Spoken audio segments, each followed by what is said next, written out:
Hello, मेरा नाम है Mitesh and welcome to the course. आज हम देखेंगे डिफरेंट टाइप के जो प्रोग्रामिंग लैंग्वेजेस आते हैं पीएलसी को प्रोग्राम करने के लिए। तो वो कौन कौन से प्रोग्रामिंग लैंग्वेजेस हैं और कैसे आप प्रोग्राम अपना ट्रांसफ़र कर सकते हो हमारे कंप्यूटर से लेके पीएलसी के अंदर। तो उसके लिए जो रिक्वायर्ड प्रोटोकॉल है वो भी हम देखेंगे आज साथ साथ में।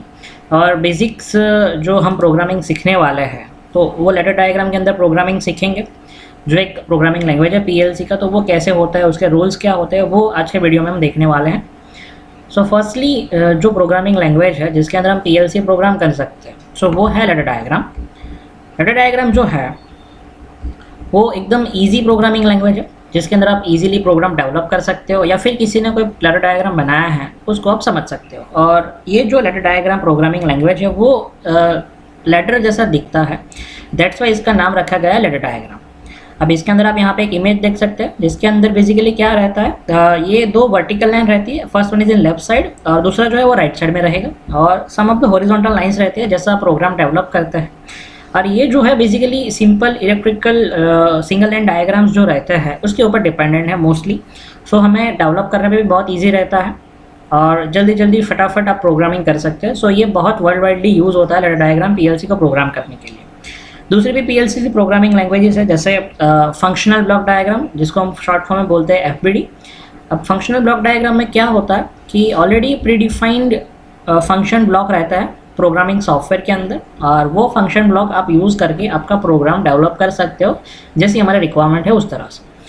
सो यहाँ पे आप एग्जांपल देख सकते हो, जैसे यहाँ पे एक फंक्शन ब्लॉक है जो कंपैरिजन ब्लॉक है ग्रेटर देन और इक्वल टू 1, मतलब ये दोनों इनपुट जो है उसकी वैल्यू ग्रेटर देन और इक्वल टू 1 होगी तो यहाँ से एक आउटपुट सिग्नल आगे जाएगा। तो इस तरह आप बाय यूजिंग फंक्शनल ब्लॉक अपना प्रोग्राम डेवलप कर सकते हैं।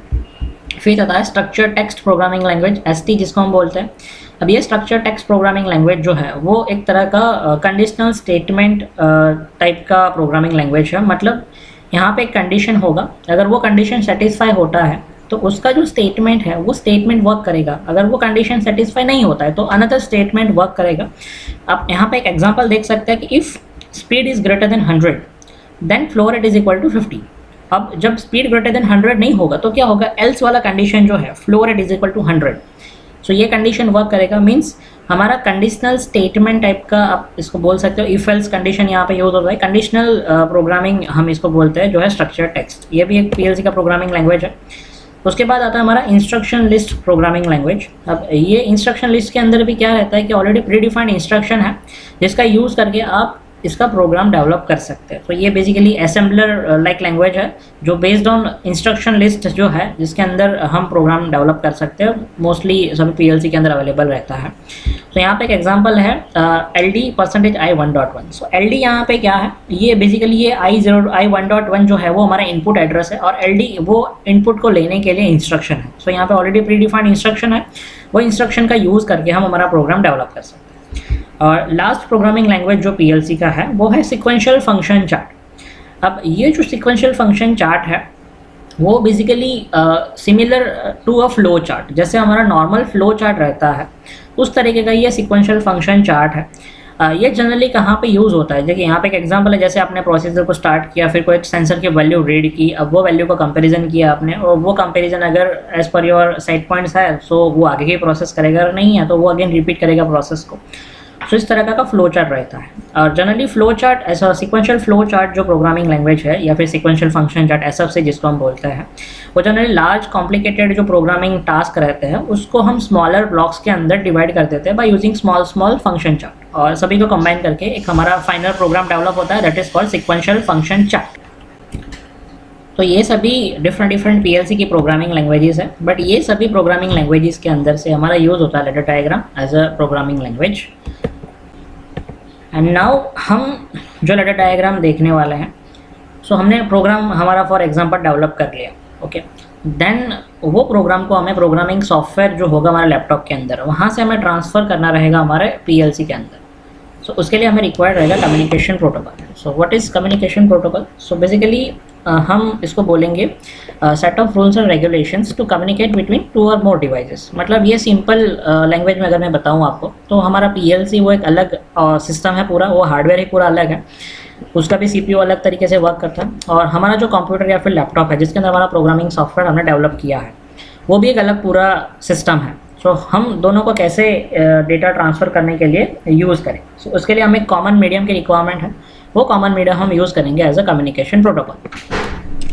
सो पीएलसी के अंदर डिफरेंट टाइप के कम्युनिकेशन प्रोटोकॉल यूज़ होते हैं, जिसका मैंने यहाँ पे लिस्ट थोड़ा बहुत यहाँ पे लिखा हुआ है। लाइक RS-232 कम्युनिकेशन प्रोटोकॉल है, RS-485 कम्युनिकेशन प्रोटोकॉल है, डेटा हाईवे प्लस है, हार्ट प्रोटोकॉल है, ईथरनेट आईपी प्रोटोकॉल है, मोड बस है, प्रोफिनेट है, TCP है। According to PLC different type के कम्युनिकेशन प्रोटोकॉल्स यूज़ होता है। तो जिसका यूज़ हम प्रोग्राम जो है वो पीएलसी के अंदर ट्रांसफ़र करने के लिए यूज़ कर सकते हैं। Like from laptop to PLC program transfer करना है, या फिर आपको PLC to other PLC communication करना है, तो उसके लिए हम ये सभी का यूज़ कर सकते हैं। नाउ हम जो प्रोग्राम सीखने वाले हैं पीएलसी का प्रोग्रामिंग, वो सीखेंगे लेटर डायग्राम के अंदर। तो लेटर डायग्राम स्टार्ट करने से पहले उसके बेसिक रूल्स हम देख लेते हैं कि लेटर डायग्राम के बेसिक रूल्स क्या हैं, क्योंकि कभी भी आपको प्रोग्रामिंग करना है तो वो प्रोग्रामिंग लैंग्वेजेस के बेसिक रूल्स आपको पहले समझने पड़ेंगे, देन हम वो प्रोग्राम इजीली डेवलप कर सकते हैं। तो लेटर डायग्राम यहाँ पे कुछ इस तरह दिखता है। तो उसके अंदर किसको क्या बोलते हैं वो मैं आपको पहले समझा देता हूँ। तो लेटर डायग्राम के अंदर जो ये दो वर्टिकल लाइन लेती है, first one is in left side, second one is in right side, उसको हम बोलेंगे बस बार। और for easy understanding, left side के बस बार को हम बोलेंगे पॉजिटिव बस बार, और राइट साइड के बस बार को हम बोलेंगे नेगेटिव बस बार। और जो बीच में हॉरिजॉन्टल लाइंस है उसको हम बोलते हैं रंग। मीन्स ये हो गया हमारा रंग नंबर 1, उसके बाद है रंग नंबर 2, उसके बाद है रंग नंबर 3। सो कुछ इस तरह से हमारे यहाँ पर डिफरेंट टाइप के जो बस बार और रंग है वो आपको लेटर डायग्राम के अंदर मिलेंगे। अब बेसिक रूल्स जो है वो हम क्या है वो मैं आपको बताता हूँ। First of all 3 basic rules है लेटर डायग्राम स्टार्ट करने के लिए। तो यहाँ पे फर्स्ट जो रूल है वो कुछ इस तरह है, जितने भी इनपुट्स आपके लेटर डायग्राम के अंदर रहते हैं वो सारे इनपुट्स हमको यूज़ करना है लेफ्ट साइड के अंदर। जो यहाँ पे आप देख सकते हैं, फॉर एग्जांपल यहाँ पे मैंने ये स्टार्ट स्टॉप स्विच लिया है, तो वो सभी हमारे लेफ्ट साइड के अंदर है लेटर डायग्राम के अंदर। और जितने भी आउटपुट्स हम यूज़ करते हैं वो सभी हमारे होने चाहिए राइट साइड के अंदर। जैसे आप यहाँ पे देख सकते हैं मैंने एक लैम्प 1 लिया है, वो हमारा राइट साइड में। तो ये फर्स्ट रूल है, जितने भी इनपुट्स हैं वो हमारे लेफ्ट साइड में आएंगे, जितने भी आउटपुट्स हैं वो हमारे राइट साइड के अंदर आएंगे। देन आपने कोई एक इनपुट फॉर एग्जांपल यहाँ पे एक यूज़ किया है फर्स्ट रंग के अंदर, सो वो सेम इनपुट आप सेकेंड रंग थर्ड रंग के अंदर यूज़ कर सकते हैं, क्योंकि सिंगल इनपुट जो है वो मल्टीपल आउटपुट को ऑपरेट कर सकता है। तो आप कोई भी एक इनपुट को मल्टीपल टाइम यूज़ कर सकते हो। बट अगर आपने कोई एक आउटपुट यहाँ पे ले लिया है आउटपुट साइड पे, लाइक ये एग्जांपल के तौर पे मैंने एक लैम्प 1 यहाँ पे ले लिया, सो ये लैम्प 1 जो मैंने एक बार यहाँ पे ले लिया, तो उसको मैं अगेन आउटपुट साइड नए रंग के अंदर यूज़ नहीं कर पाऊँ, क्योंकि आउटपुट जो है वो आप एक ही बार ले सकते हैं। मल्टीपल टाइम अगर आप आउटपुट लेंगे, सेम ही आउटपुट मल्टीपल टाइम लेंगे, तो वो आपके प्रोग्राम के अंदर एरर क्रिएट करेगा और आपका program as per your requirement नहीं चल पाएगा। सो ये सेकेंड रूल है, single input multiple time use कर सकते हैं, बट सिंगल आउटपुट आप मल्टीपल टाइम यूज़ नहीं कर सकते। अब थर्ड एंड लास्ट रूल, अगर हमारे पास मल्टीपल इनपुट्स है और वो मल्टीपल इनपुट्स को मुझे एक ही रंग में रखना है, तो वो उसको मैं सीरीज़ के अंदर भी रख सकता हूँ एज वेल एज पैरेलल में भी रख सकता हूँ। लाइक यहाँ पे आप देख सकते हैं, यहाँ पे मैंने एक स्टार्ट स्विच और स्टॉप स्विच दोनों को सीरीज़ में रखा हुआ है, और एक पैरेलल के अंदर एक अगेन इनपुट है जो मैंने स्टार्ट स्विच के पैरेलल में लगाया है। सो मल्टीपल इनपुट अगर आपके पास है और उन सभी को आपको एक ही रंग में यूज़ करना है, तो आप उसको series as well as parallel दोनों के अंदर यूज़ कर सकते हैं। और अगर आपको मल्टीपल आउटपुट एक ही रंग में रन करवाने हैं, लाइक फॉर एग्जांपल मुझे 1 2 3 लैम्प है मेरे पास, अब तीनों लैम्प को मुझे एक साथ ऑपरेट करवाना है, तो मैं एक ही रंग में मल्टीपल आउटपुट को सिर्फ पैरेलल में रख सकता हूँ, सीरीज़ के अंदर नहीं रख सकता हूँ। तो अगर सीरीज़ में रखेंगे हम लैम्प 1 लैम्प 2 लैम्प 3 को, तो वो एरर क्रिएट करेगा। अगर आपको मल्टीपल आउटपुट एक ही रंग में यूज़ करना है तो आपको सभी आउटपुट को पैरेलल में ही लगाना पड़ेगा। सो ये 3 बेसिक रूल्स है लेटर डायग्राम का प्रोग्राम स्टार्ट करने के लिए। देन हम हमारा लेटर डायग्राम स्टार्ट कर सकते हैं। तो कैसे लेटर डायग्राम स्टार्ट करना है, इसके प्रोग्रामिंग सॉफ्टवेयर में कैसे वर्क करना है और प्रोग्राम कैसे डेवलप होगा, ये सब कुछ इनपुट या आउटपुट लेके, वो हम नेक्स्ट वीडियो से देखेंगे।